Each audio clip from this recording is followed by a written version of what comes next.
Américas que se han independizado. Entonces ahora estarán siempre necesitando esta reserva de producción de algunos productos necesarios para la economía industrial que no se pueden conseguir en Europa y que se deben producir en gran cantidad para alimentar esta economía. ¿Okay? Le voy a dar solo un ejemplo. El cauchú, la goma, antes de inventar el plástico, trata de accionar una máquina de fierro sin goma. Todo se va a quemar. ¿Okay? Pero la goma no crece en Europa, se debe cultivar en áreas tropicales. Entonces, toda Indochina tenía estas grandes plantaciones de goma. Y los europeos, la economía industrial de Europa no puede soltar estas plantaciones. ¿Qué va a hacer con estas máquinas? ¿Okay? Eventualmente, otro recurso que no puede soltar es el petróleo. Al comienzo del siglo XIX eso no es importante, pero adquiere mucha importancia y sabemos hoy cuántos conflictos imperialistas surgen del control del petróleo. ¿Okay? Entonces siempre hay esta motivación principal que después se traduce en todo otro tipo de motivación que son en realidad excusas, porque la realidad es que son el acceso a estos recursos que no se puede soltar. ¿Okay? Entonces el libro habla del imperialismo moderno, del colonialismo moderno, y de los motivos económicos y políticos y culturales. Los motivos económicos lo hemos visto, los motivos políticos son que aquellas clases que están dominando la escena social, política y económica hacen que la agenda política sea lo que le conviene. Y los motivos culturales son pues otra excusa, es decir, que uno debe civilizar a esa gente, que les debe llevar lo que no saben hacer, lo que no se han inventado, etc. ¿Okay? Entonces, ¿cuáles son las herramientas de este imperio? Son tecnologías de transporte. A veces el mismo ferrocarril permite desarrollar una cadena de distribución de productos, ¿no?, que le conviene para el final destino de la economía industrial. Las tecnologías militares, armas que son superiores y que permiten que todo el mundo, ¿verdad?, va a tener miedo de estas bases militares. Y también tecnologías de comunicación como el cable que se inventa en ese periodo, que es una comunicación más rápida que permite dominar. Ok, entonces vamos a mirar a dos mapas de Asia y después África. ¿Okay? De esta primera mapa de Asia, primero que vamos a ver exactamente cuáles son los grandes países del imperialismo europeo. Todo este capítulo nos permite entender por qué explota la Primera Guerra Mundial en el 1914 y por qué mundial.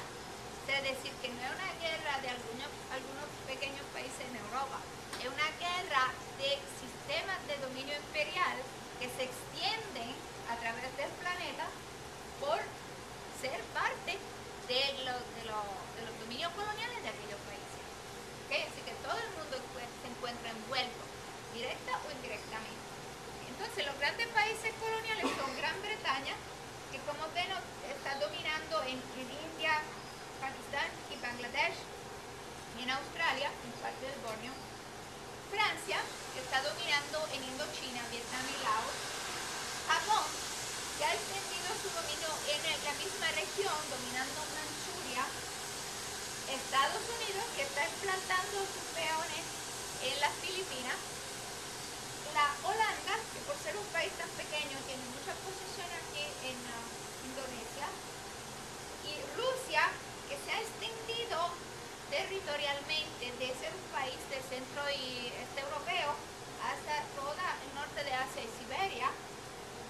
Alemania, que solo tiene pequeñas posesiones, hemos visto que Alemania llega tarde en la carrera colonial, así que no le queda mucho por unificarse mucho más tarde que Francia o Inglaterra. Portugal,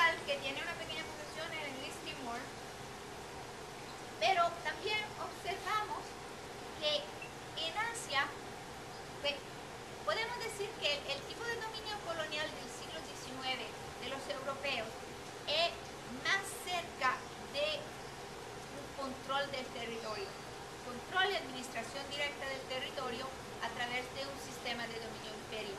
Eso es la diferencia entre colonialismo y imperialismo. ¿Okay? Eso podemos decirlo. No se trata de pequeños avampuestos comerciales que influencian la economía de la región, pero no dominan el territorio. Se trata de dominación y administración directa del territorio a través de armas, de imperio, de fuerza militar. Pero nunca logran extender su dominio en todo el continente asiático. ¿Okay? Por ejemplo, vemos que en el interior del subcontinente indiano quedan estados que todavía están bajo el control de alguna príncipe local, ¿verdad? Que estaba de antes. Esa penetración no es absolutamente total.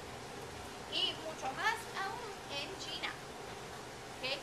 China, que por su cultura, por su sistema jerárquico de administración, con las dinastías imperiales, con los estudiosos burócratas, por tener también un sistema de escritura que es tan difícil de aprender, se hace mucho más difícil de penetrar, ¿okay?, a la economía y la colonización occidental, y por ser también un tipo de sistema político que rechaza el contacto con el extranjero. Entonces, el único en ese periodo que caracteriza China es lo que se conoce como el negocio del opio. ¿Okay? Acuérdense que en China se produce el opio y que no es permitido tener negocios con extranjeros y tampoco es permitido comerciar el opio. Pero ese comercio clandestino se desarrolla mucho en este periodo, que es el único tipo de contacto, intercambio con China. Eso entonces para el continente asiático. Se puede decir que la intención de los europeos hasta Asia es la misma, un dominio y un control, pero es más difícil lograrlo porque hay estas culturas de marco tan antiguo con su propio sistema jerárquico interno, ¿okay?, su propia sociedad jerarquizada y estratificadas, que son más difíciles de romper o de dominar. ¿Okay? No que son justos, todo lo contrario, pero es más difícil lograr un dominio territorial. Lo mismo no se puede decir por África. Nosotros vamos a ver el mapa de África para el siglo XIX. Vamos a ver que no queda nada de África que no sea dominado territorialmente por alguna potencia colonial europea. Lo primero que vamos a observar es que el oeste de África es de colonialidad francesa. La misma, si ustedes viajan por estos territorios, todavía van a encontrar que el idioma común es el francés, aún de haber varios idiomas locales que se hablan. El idioma común, también el idioma de la ocupación, muchas veces es francés. África Oriental es más dominada por los británicos. ¿Okay? También hay una colonia bien importante de los belgas, del Bélgica, Congo belga. Hay 3 de Alemania, 3 de Italia, un país independiente, Etiopía, y varios otros de España, de Portugal. ¿Okay? Así que podemos decir que África se encuentra charteada y dominada territorialmente por los europeos, ¿okay?, administrada directamente por estas potencias coloniales. Eso no significa que no haya espacio en que el europeo no se atreven a ir. Eso claramente lo hay, ¿okay?, pero no hay sociedades con su propia administración que no han sido como rotas, desagregadas. ¿Okay? Acuérdense que este es un continente que ha sufrido ha sangrado 16 millones de jóvenes en la trata de esclavos a través de los 3 siglos, y que está de nuevo sufriendo muchas depredaciones, ¿okay?, en el siglo XVIII. Entonces, estos dos nos ayudan a entender por qué comenzó la Primera Guerra Mundial y por qué fue tan mundial. Porque no había país que no estaba agregado a una potencia que quisiera uno. ¿Okay? Hay dos áreas más que el libro muestra, son el Medio Oriente, donde prevalece el Imperio Otomano, de los turcos otomanos, aquellos que tumbaron Constantinopla en el 1453, que establecieron, la llamaron Istambul, etc.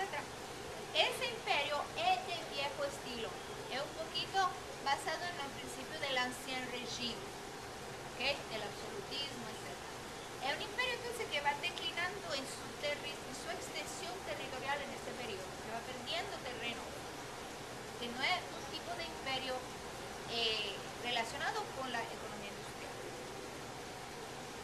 Mientras que dentro de la misma Turquía se observan impulsos de modernización, de ponerse un poquito más al paso con los tiempos, pero el terreno lo va perdiendo, el territorio lo va perdiendo. Eso, y después Oceania, la región de Oceania, y no voy a entrar mucho en eso, Oceania, colonia británica, Nueva Zelanda también. Sí. Ok. Y Hawái también, ¿no? Hawái. Aquí el libro tiene la foto de la última reina de Hawái. Sabemos que Hawái es el último estado que se ha anexado a Estados Unidos en cuanto a los 50, ¿verdad? El más reciente. Y es importante recordar que cambió muchísimo en Hawái desde esta anexión, porque antes Hawái era ese archipiélago de confluencia de muchas culturas, porque está en el medio del Pacífico. Y pues era un ir y venir de influencia de gente que llegaba, que salía, que partía de Asia, de Indonesia, del Pacífico, ¿no? Al hacerse estadoamericano va a prevalecer un cierto marco. Y también pasa todo lo que era la cultura hawaiana, que era una cultura de estar en el momento, de disfrutar del momento, del placer, una cultura matrifocal, una cultura pues dedicada, ¿no?, a la fertilidad, a la belleza, a la relación con la naturaleza. Todo eso pues desvanece o se comercializa de manera bien desilusionante. Okay. Otro aspecto importante aquí, antes de terminar, tenemos todavía unos minutitos, es lo de la migración trabajal a las Américas. Debemos recordar que todo este exceso de población que ha crecido por la economía industrial, que pero no encuentra ubicación, se tira por las Américas para apoderar la economía industrial. Pero eso no es indolor, ¿okay? Que muchas veces se trata de nuevas formas de esclavitud, o por lo menos de esclavitud temporera. La llamada indenturaje, no sé si se dice eso en español, era, por ejemplo, si uno era un campesino pobre de Chipre o de Sicilia, que no tenía nada, tenía un poquito de cabra, que le daba un poquito de leche todos los días, pero no tenía posesiones, podía embarcarse en uno de los grandes transatlánticos como el Titanic, y si no tenía accidente, llegaba, estaba siempre embarcado en el piso más bajo, ¿ok? Y eventualmente al llegar su futuro estaba hipotecado por la compañía que le había pagado el pasaje o por los intermediarios, ¿ok? Entonces estaba después obligado a trabajar por esta compañía. Y así que se construyeron los famosos ferrocarriles. ¿Dónde está la foto? Acá. No, los famosos ferrocarriles. Hay una foto de los ferrocarriles, pero está atrás. Entonces, ¿qué sucedía? Que esta persona debía trabajar, qué sé yo, 5 años, 10 años para pagar su deuda. Pero a veces no era fácil pagar su deuda. ¿Por qué? Porque se encontraba a trabajar por una compañía que no llegaba a un sitio donde se estaba, por ejemplo, construyendo una línea de ferrocarriles que no había nada en el sitio. Lo único era una tienda, un negocio de la misma compañía que le vendía todo lo necesario a un precio muy alto. Así que pagar esa deuda era prácticamente imposible. ¿Okay?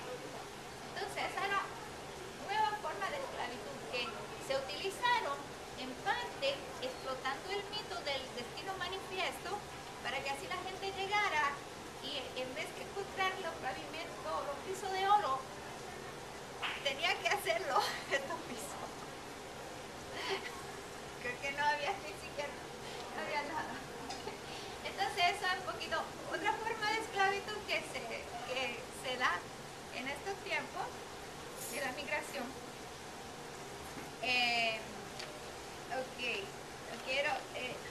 No quiero terminar sin mencionar lo que se conoce como el racismo científico, que se debería poner científico en comillas. Primero vayan a observar el ejemplo que le da el libro del tipo de crueldad que se practicaba en las colonias, a las colonias belgas del Congo. Bélgica, sí. ¿Ok? Pues tipo de, ¿verdad?, de brutalidad. ¿Cómo se podía justificar eso? Siempre hay que recordar que la ciencia es una actividad de producción de conocimiento que se da dentro de un marco cultural. ¿Okay? La agenda de esa producción a veces es dada por aquella fuerzas políticas o sociales o económicas que desean que se dé prioridad a ciertas metas. ¿Cuál era una meta de ese tiempo? Era justificar todo eso, crear el conocimiento, entre comillas, científico que pudiese justificar todo ese tipo de explotación y de imperialismo. Entonces, eso es el racismo científico. Es aquel tipo de estudio que va demostrando o tratando de demostrar que hay ciertas razas que merecen dominar porque son de calidad superior y otros que merecen una posición subordinada porque son ellos mismos de calidad inferior. ¿Okay? Tenemos que recordar también que según los conocimientos más recientes de nuestros tiempos, en la prehistoria hubo dos fases de desarrollo de nuestra especie. Una del Homo sapiens, la otra es el Homo sapiens sapiens. Nosotros somos Homo sapiens sapiens. ¿Okay? ¿Dónde se desarrolló esta especie? En África. Después, eventualmente, salieron varios grupos de África y se ubicaron en los varios continentes. Entonces, la diferencia que nosotros observamos en el tipo de piel, color, cabello, lo que sea, es debida al adaptamiento subsiguiente de esta especie a ciertos diferentes climas que se daban en Asia, en Europa, y eso también incluye los indígenas de las Américas, porque siempre en el tiempo prehistórico que se podía pasar por el estrecho de Bering y se podría pasar por Indonesia, porque la glaciación era mucho más alta y se podía caminar. Entonces todos somos africanos. En realidad nuestra especie, Homo sapiens sapiens, proviene de África. Así que todo lo que nosotros conocemos como razas son constructos culturales que pertenecen a un contexto de una cierta época o cultura. Por ejemplo, mi modestísima observación, yo no soy experta de esta cosa, pero yo he vivido en el Mediterráneo, en el Caribe y en Norteamérica y he observado mucho de eso. Okay. En el Mediterráneo es un área en que todo el mundo ha pasado, de los vikingos a los africanos, así que la raza está mezclada y nadie sabe lo que va a salir, porque siempre hay estos caracteres recesivos que se presentan. ¿Okay? Entonces nadie se sorprende. Yo tengo muchos amigos de Sicilia, de Cerdeña, otra área de Italia, que son mucho más de piel mucho más oscura que muchos amigos míos afroamericanos, pero pero no son africanos, son italianos. ¿Okay? Entonces, en el Caribe también es un área de mestizaje, pero es más reciente. Se trata de los últimos 500 años. ¿Correcto? En el Mediterráneo estamos hablando de 2000, 3000 años, mucho más. ¿Okay? Así que mestizaje, pero reciente. Así que la gente se define por ciertas características, pero también se identifica con su isla, por ejemplo, ¿no? Esa es la identificación principal. Norteamérica es diferente, porque allí, ¿no? Ahí está ese contexto que se anima a que cada cual mantenga su propio entorno, sin hibridización. ¿Okay? Entonces allí la raza es lo que te define, la raza te define mucho más, por lo menos, define tu identidad. ¿Ah?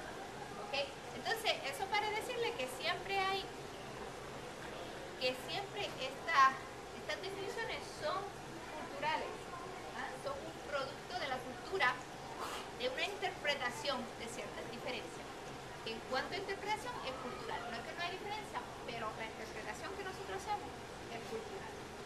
Ok, entonces mañana nos encontramos para la discusión, que vengan preparados, y a la hora de la exposición vamos a distribuir todos los exámenes y también a leer algunos de los párrafos.